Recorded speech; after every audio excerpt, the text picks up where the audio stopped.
দর্শক, মুক্তির পর এই প্রথম লাইভে এসে দেশবাসীর প্রতি একটি বার্তা দিলেন আল্লামা মামুনুল হক।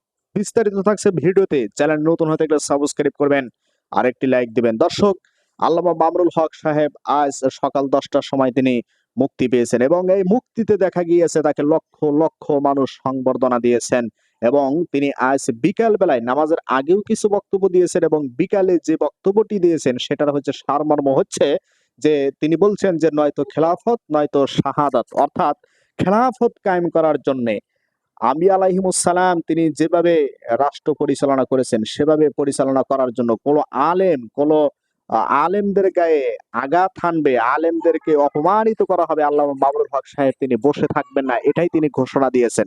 প্রয়োজনে খেলাফত কায়েম করার জন্য তিনি শহীদ হয়ে যাবেন, প্রয়োজনে তিনি শহীদ হয়ে যাবেন, তবুও তিনি খেলাফত কায়েম করার জন্য তার শেষ রক্ত বিন্দু দিয়ে হলেও তিনি লড়েই যাবেন, এমনটি ঘোষণা দিয়েছেন আল্লামা মামুনুল হক সাহেব।